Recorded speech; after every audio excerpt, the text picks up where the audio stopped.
TDP కూటమి దోపిడీకి ఇప్పటికే అన్ని రంగాలు కుప్పకూలిపోగా తాజాగా ఆక్వా రంగం సంక్షోభంలో కూరుకుపోతోంది. నాసిరకం సీడ్ ఫీడ్ ధరల పెంపుతో కుదేలవుతోంది.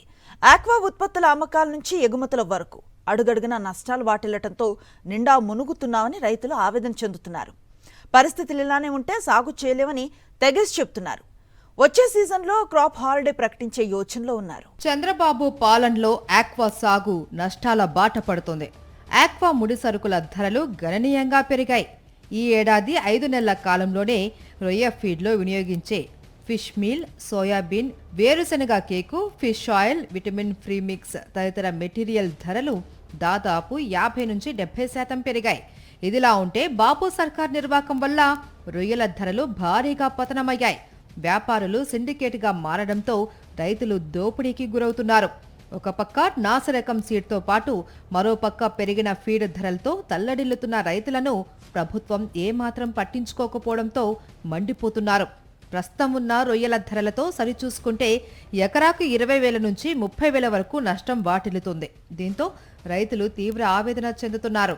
ఆక్వా ఫీడ్ తయారీలో వినియోగించే ముడి సరుకుల దిగుమతికి గతంలో సుంకాలు 30% ఉండగా తాజాగా వాటిని 5%కి కేంద్ర ప్రభుత్వం తగ్గించింది. అయితే రాష్ట్ర ప్రభుత్వం మాత్రం అనధికారికంగా ఫీడ్ ఫ్యాక్టరీలో తయారయ్యే ఉత్పత్తిలో వాటాలు దండుకోవడంతో యాజమాన్యాలు అనివార్యంగా ధరలు పెంచేశాయి.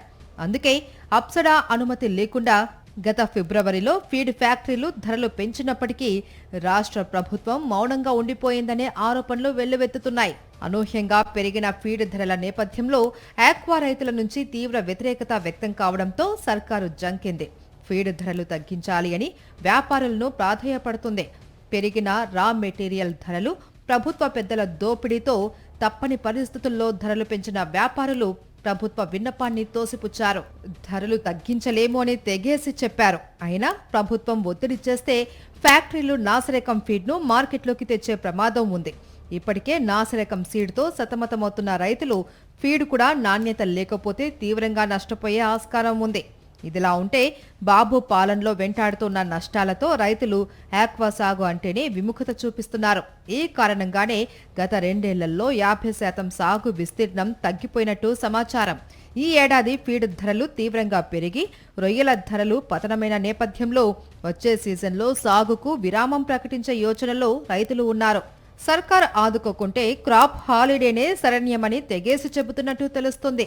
ఆక్వా రంగం మనుగడ సాగించాలి అంటే రాష్ట్ర ప్రభుత్వ పెద్దలు ఫీడ్ ఫ్యాక్టరీలు చేస్తున్న దోపిడీకి కళ్లెం వేయడంతో పాటు రా మెటీరియల్పై రాయితీలు, ఆక్వా రైతులకు విద్యుత్ రాయితీలు ఇవ్వడం, ఆక్వా ఉత్పత్తులకు గిట్టుబాటు ధర, మార్కెట్ సౌకర్యం కల్పించడం వంటి తక్షణ చర్యలు చేపట్టాలి. ఎన్నికల సమయంలో కూటమి ప్రభుత్వం ఆక్వా రైతులకు విద్యుత్ రాయితీలు ఇస్తామని వాగ్దానం చేసింది.